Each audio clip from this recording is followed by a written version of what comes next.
Narapati Dharma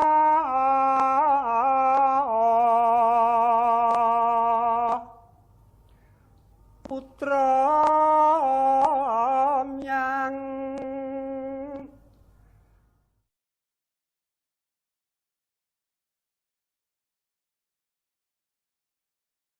Ring sang rematu Retno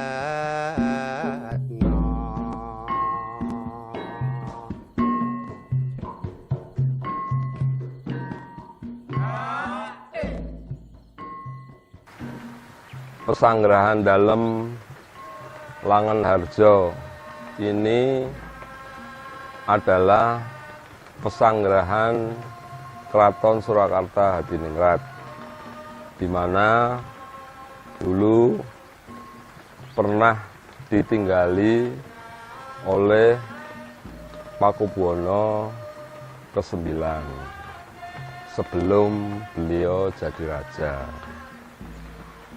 Singkat cerita, Pakubuwono ke-9 adalah putra daripada Pakubuwono ke-6. Ketika Pakubuwono ke-6 ditangkap Belanda dan dibuang ke Ambon, permaisuri beliau atau permaisuri Pakubuwono ke-6 itu sedang mengandung, yang kelak akan melahirkan putra yang akan menjadi Pakubuwono ke-9. Nah, ketika beliau Pakubuwono ke-6 dibuang ke Ambon dan permaisuri beliau sedang mengandung itu, beliau bertempat tinggal di sini yang dulu namanya Desa Klarean atau Klarejan. Desa ini tepatnya di tepi Sungai Bengawan Solo. Jadi dulu Bengawan Solo itu sebelum ada Jalan Raya Dendels atau jalan raya yang sekarang ini, lalu lintas perdagangan di Solo itu melalui Sungai Bengawan Solo. Nah, di daerah sini atau di tepi sungai sini itu dulu juga pernah menjadi dermaga perdagangan bagi kapal-kapal yang menuju ke Solo. Daerah Pesanggrahan Langenharjo ini saat ini sudah menjadi cagar budaya, di mana pengelolaan tempat ini Keraton Surakarta bekerja sama dengan pemerintah, dalam hal ini Balai Cagar Budaya, itu telah merawat di sini sejak kemerdekaan. Tempat ini sekarang pada umumnya itu disinggahi oleh para peziarah atau para spiritualis atau para pendatang yang berkeinginan berdoa di sini. Tempat berdoa biasanya di pendopo atau di pendopo luar, pendopo dalam, dan di permandian. Ada lagi yang lebih khusus itu di bawah tangga tempat tidur beliau yang di atas. Nah, tempat ini dibangun atau ada pada tahun 1870-an ketika daerah sini masih berupa desa. Oleh Pakubuwono ke-9 karena beliau bertempat tinggal di sini, pernah bertempat tinggal di sini, maka tempat ini dipergunakan oleh beliau untuk mengolah batin atau bertapa berata di tempat ini.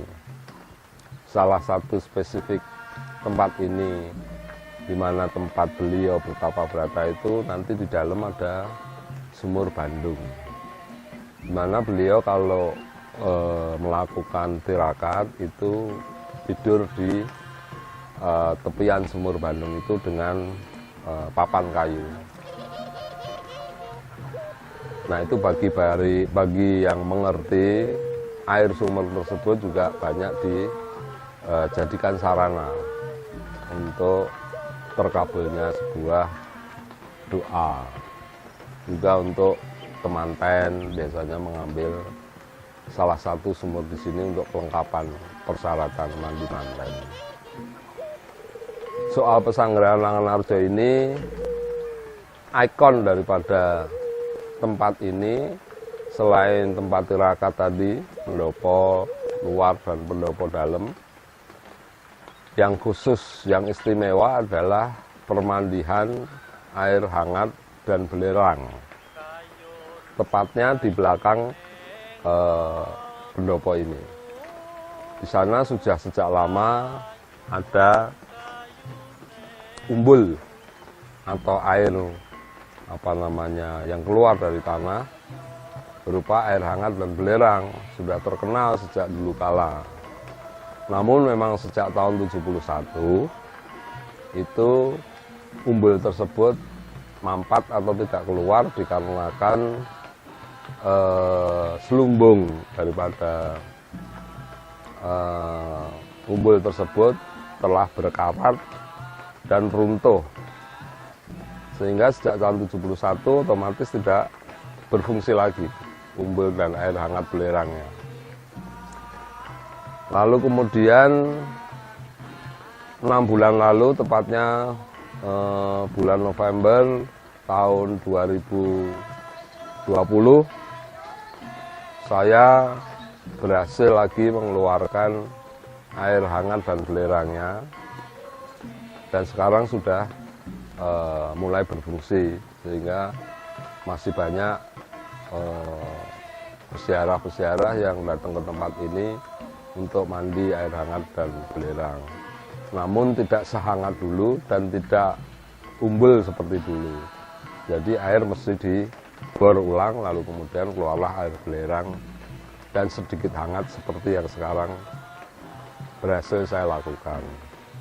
Sehingga mudah-mudahan dengan sarana air hangat dan belerang tersebut di tempat ini, para peziarah umumnya sudah bisa mandi kembali air seperti dulu.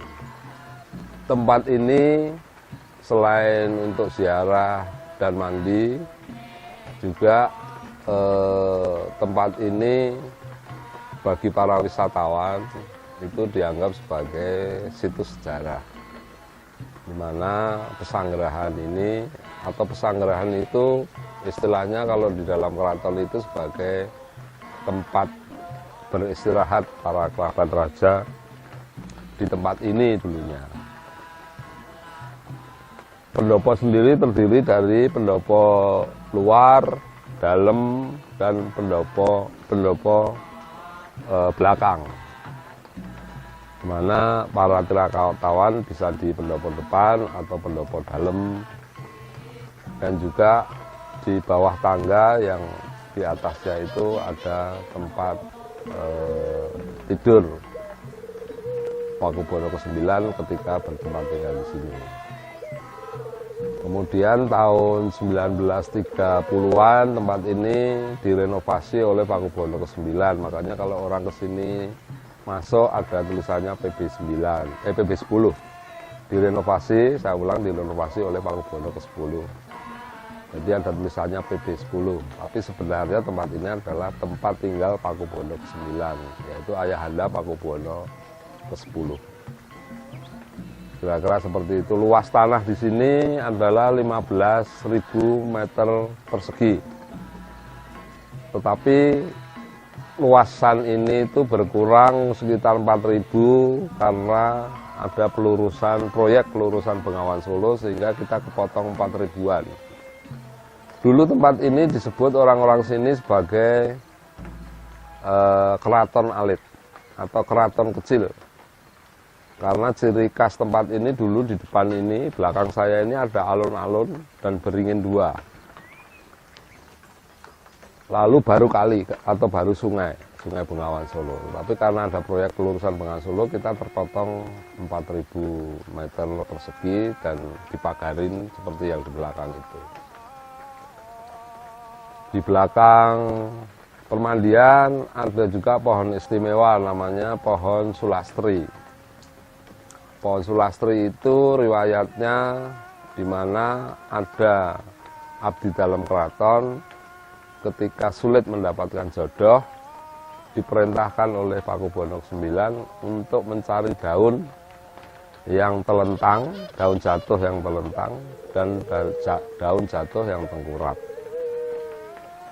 Kedua jatuh itu disatukan, lalu kemudian memohon kepada Tuhan untuk mendapatkan jodoh. Alhamdulillah pada saat itu ceritanya abdi dalam ini terkabul, sehingga orang-orang yang ke permandian biasanya mencari daun yang jatuh telentang dan tengkurap disatukan dan memohon doa untuk perjodohannya. Ada juga yang istimewa di depan pendopo sini namanya pohon ungu. Pohon ungu itu seperti pohon Jepang, kalau siang itu bunganya ungu. Dimana ceritanya dulu tempat tersebut sering Pakubuwono ke-9 itu untuk istirahat di situ untuk enggar-enggar penggale atau mendapatkan petunjuk daripada Yang Maha Kuasa melalui meditasi.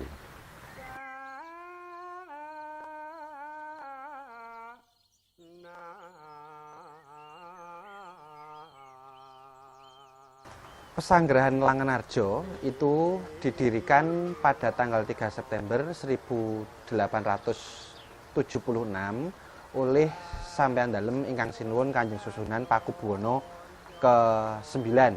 Nah, beliau sinuwun Pakubuwono ke-9 ini adalah putra daripada Sandap Sampeyan Dalem ingkang sinuwun Kanjeng Susunan Pakubuwono ke-6, yang pada waktu itu beliau belum lahir. Sang ayah sudah diasingkan ke Ambon begitu. Nah, semasa kecil beliau sinuwun Pakubuwono ke-9 ini hidup dengan keterbatasan karena fasilitas di keraton tidak bisa memfasilitasi beliau sebagai seorang putra susuhunan yang dibesarkan atau dirawat di luar lingkungan istana, karena sang ibu pada waktu itu setelah sang suami Sinuwun Pakubuwono ke-6 diasingkan, beliau keluar dari keraton dan berpindah ke Dalem Kemasan begitu. Nah, semenjak beliau kecil memang sudah dilatih untuk hidup prihatin begitu, sampai pada akhirnya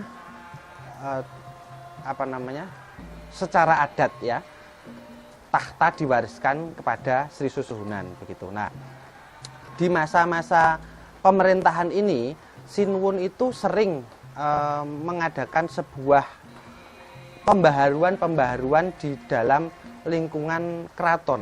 Dalam artian adalah pembaharuan mental dan kebudayaan. Nah, ini terlihat daripada karya-karya beliau, diantaranya adalah serat-serat yang bernafaskan serat piwulang. Nah, serat piwulang ini sangatlah penting bagi kalangan keraton karena ini merupakan semacam pedoman wajib bagi para bangsawan maupun calon-calon pegawai keraton untuk dapat menaatinya. Nah, apa saja serat piwulang itu? Diantaranya adalah serat piwulang warni-warni, kemudian serat Wiro Isworo, kemudian ada serat alap-alap, begitulah. Semua ini adalah pitutur, bernafaskan sastra pitutur. Kalau pujangga-pujangga terdahulu sebelumnya banyak sekali merupakan karya-karyanya itu adalah karya jongko, kemudian karya kesusastraan wayang. Tapi pada era Pakubuwono ke-9 ini justru melahirkan serat-serat pitutur. Begitulah, serat pitutur itu adalah serat yang berisikan mengenai tuntunan-tuntunan hidup, ajaran-ajaran hidup bagi para putra-putri bangsawan, bagi para pegawai kerajaan. Disinilah bahwa susunan Pakubono ke-9 itu merestorasi kehidupan sosial dan moral masyarakat Jawa menuju ke peradaban yang maju. Nah, itu sekelumit cerita mengenai riwayat Sinuhun Pakubono ke-9. Kemudian kaitannya dengan Pesanggerahan Langenarjo ini, beliau membangun Pesanggerahan Langenarjo ini di samping Kali Bengawan Solo. Ini sebagai sebuah tempat peristirahatan, juga berfungsi sebagai istana negara, begitu. Nah, perlu diketahui sebelumnya bahwa Keraton Surakarta Hadiningrat itu sebetulnya memiliki istana negara atau dalam pesanggerahan itu jumlahnya ada 21. Nah, diantaranya adalah Pesanggerahan Madusito itu di Ngampel, kemudian ada Pesanggerahan Ngeksi Purno itu di Pengging, Pesanggerahan Pracimoharjo itu di Paras, kemudian Pesanggerahan Guwoharjo itu di Selo, kemudian ada Sri Sidomukti, Sri Sidomulyo, Manis Harjo, Langen Harjo, begitu. Nah, untuk yang pesanggerahan di tepi Kali Bengawan ini ada beberapa pesanggerahan memang, tapi yang masih lestari, masih ada bangunannya, itu ya memang tinggal Langen Harjo ini. Di antaranya adalah yang lain yang sudah hilang, itu ada Pesanggerahan Parangjoro, kemudian Pesanggerahan Ngeranten itu di Mbacem sana. Kemudian yang ketiga adalah Pesanggerahan Langenarjo ini. Jadi di Langenarjo ini memang pada zaman dahulu oleh susunan Pakubono ke-9 didesain memang berada di pinggir Sungai Bengawan Solo. Dulu transportasinya itu dari Keraton Surakarta Hadiningrat menuju ke Pesanggerahan ini tidak melalui jalur darat, melainkan melalui jalur air di Kali Bengawan Solo. Jadi ketika bangsawan keraton atau susuhunan sendiri tedak ke Pesanggerahan Langenarjo, beliau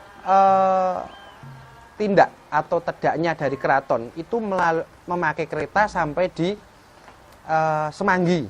Dari Semanggi sudah berganti perahu Bengawan, perahu sungai itu menuju ke sini, menuju ke Pesanggerahan Langenarjo. Nah, setelah begitu pula sebaliknya ketika para bangsawan atau susuhunan kembali ke istana juga melalui jalur air tersebut. Jadi pesanggerahan milik keraton atau istana negara yang saya sebutkan tadi di awal itu yang masih lestari, yang masih terlihat bangunannya itu memang tinggal beberapa. Di antaranya adalah satu Pesanggerahan Langenarjo ini, kemudian ada lagi Pesanggerahan Ngeksi Purno di Pengging, kemudian ada di Tegal Gondo itu masih ada bangunannya, kemudian di Paras itu sebetulnya sudah rusak, sudah dibumi hanguskan oleh pejuang kemerdekaan pada waktu itu.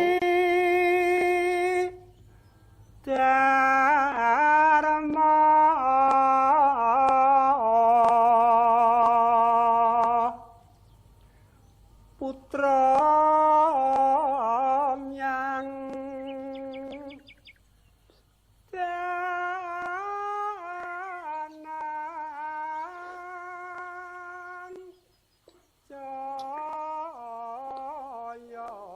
Saya nama Raden Temenggung Hardiman Jayapuro. Saya mengabdi keraton sejak tahun 2000 sampai sekarang. Sedangkan tugas saya di sini saya mengantarkan tamu baik siang maupun malam. Sedangkan para tamu yang ingin ngalah berkah istilahnya di sini, tempatnya di sini. Berkah di sini sehingga mohon berkah dari PP 9. Di atas itu tempat sare, tempat tidurnya Pakubono 9. Nah, para tamu banyak yang berdoa di tempat ini. Saya yang mengantarkan.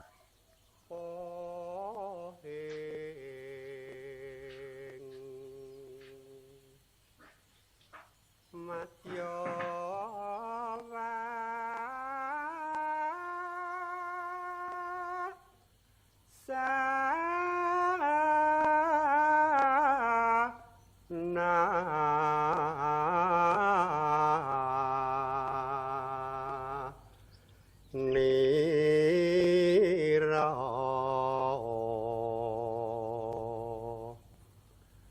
katur satoyo. Tempat ini namanya Sumur Bandung. Sumur Bandung itu waktu dulu untuk samadhi sandap sama dalam ingkang sinuhun Kanjeng Susunan Pakuwono yang ke-9. Maka dari itu banyak tamu-tamu yang mohon berkah atau berdoa di tempat ini, bahkan banyak yang mengambil airnya karena airnya itu diyakini membawa berkah. Banyak tamu-tamu dari Lampung ada, Jakarta, bahkan Surabaya, hampir seluruh Indonesia. Sudah ada yang datang ke sini minta air Sumur Bandung dibawa pulang, dikarenakan diyakini bahwa sumur ini airnya membawa berkah. Jangan banyak juga yang mandi di sini, mandi bujuk. Kalau istilah bahasa Jawanya mandi bujuk itu sering dilakukan di sini. Maka dari itu saya juga sering mengantarkan tamu-tamu dari jauh yang minta berkahnya. Tapi juga semakin merupakan keyakinan juga, tapi tidak lepas dari permohonan kepada Allah Subhanahu wa taala. Di sini hanya mohon berkahnya bahwa sandap zaman dalam ingkang sinuhun Kanjeng Sunan Pakubono yang ke-9 dulu pernah bersemadi di sini. Sare pun di atas Sumur Bandung pernah dilakukan oleh sandan dalam ingkang sinuhun Pakubono 9.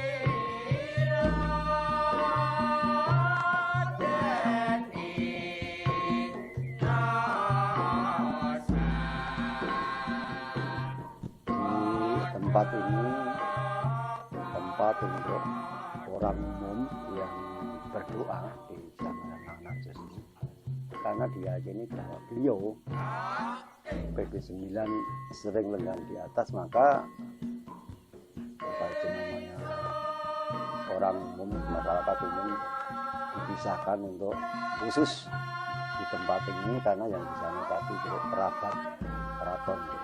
Sebenarnya tidak dipisah-pisahkan, sebenarnya tidak, karena waktu dulu itu terlalu ramai.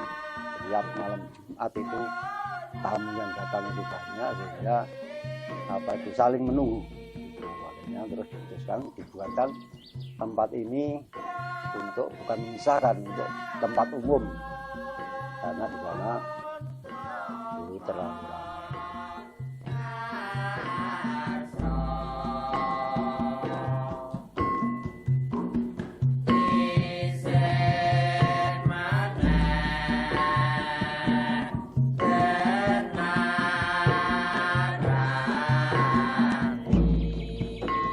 Saya terangkan bahwa di sini dulu ada ringin kembar, maka di sini disebut alun-alun. Maka di sini juga disebut Keraton Alit, bukan Sangga ya, di dalam buku sejarah sebutannya Keraton Alit. Maka di sini ada alun-alun, lainnya nggak ada alun-alun, hanya di Langgarjo saja yang ada alun-alunnya. Maka ada ringin Sakembaran. Setelah itu kena penggusuran proyek Bengawan Solo. Akhirnya ini bekasnya masih. Terus yang di tengah ini dulu ada tangga turun gitu. Tapi tengah-tengah sini di situ ada perahu. Perahu itu dulu sering dinaiki sama dalam PP10.